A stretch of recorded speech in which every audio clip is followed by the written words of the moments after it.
About 12%. 12%? Okay. 10%. About 10%. 15%. 15%? Yeah. Okay. So it's actually 4%. No way! Yeah, it's 4%. It's that little? Yeah, it's 4%. The percentage is a lot lower, so it's 4%, and most of them are athletes. So maybe that's due to the lack of resources in Black communities or low education levels that prevent them from getting into these universities. Impression, I think they're very passionate people. Like a very passionate community. Some really deep culture, a rich history, some really good food. Or probably there's a lot of poverty, yeah, around, on those communities. Actually, where we live, like there is a lot of Black people living around these areas, and that's pretty much how it looks like around here. So UCLA Black community, it's small. We're only 4%, but I think it's very close knit, and I'd like to think that we all get along, and it's very familial, and I think all of us want each other to succeed, and we're all very supportive of each other. I think about a community that probably has been targeted a lot in the past, and I feel like there are a lot of stereotypes within that community, and I feel like there are a lot of struggles and hardships that other communities don't have to deal with.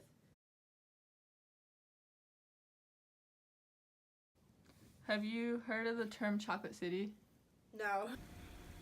Chocolate cities. I've never heard of chocolate cities.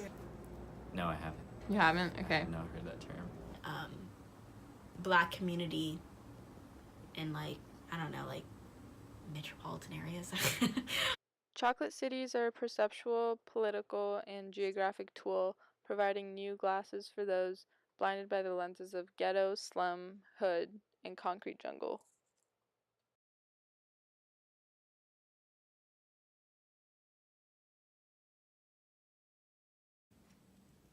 The first thing that I would think was probably like a white community or a lot of white people shifting somewhere else. Mm-hmm. First class. So the city I'm from, Santa Clarita, was a response to how people from LA moved into the San Fernando Valley. So because of that, a small community of people from San Fernando Valley moved even further up north and made their own community, which is where I'm from, to avoid that kind of racial influx of other communities. Mm-hmm. Black family or group of Black people in general move into an area, and then that causes the Caucasian or white population living in the area to leave to another community in terms of suddenly their property value in the eyes of whoever is coining that term went down because of the moving in of that community. So that's white flight, kind of relates to redlining and those types of things too. The racial makeup of Sherwood Forest would flip from majority white to 75% Black over the next decade. Yeah, the South to me is the area from Texas all the way to Georgia. The south part of the United States that try to break away from the north because of slavery. Mm-hmm. Think of KKK, and I think of extremism. I know places like Georgia are pretty well off, but on the other hand, you have places like Flint which aren't as well off. So I guess there's a spectrum of the state of these communities. Like Louisiana, Mississippi.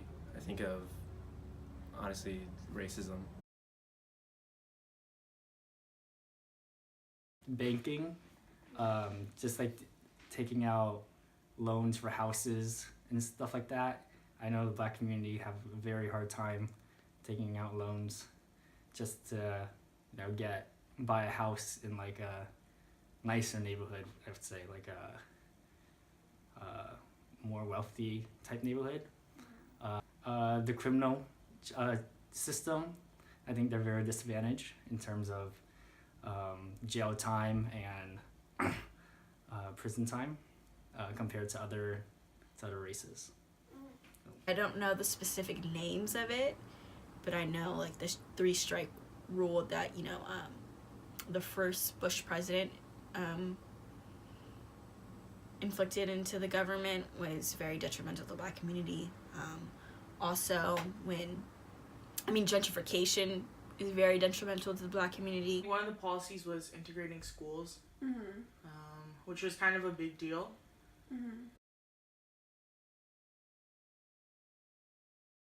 All of the responders were shocked at the small percentage of Black UCLA students, and we think it's safe to assume that the history of a lack of resources for education in Black communities is the cause of this.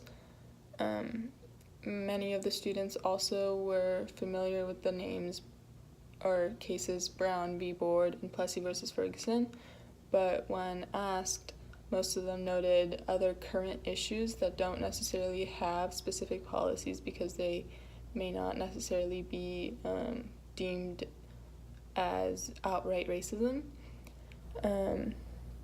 The students also associated the southern United States with racism, and one mentioned Flint, which was interesting.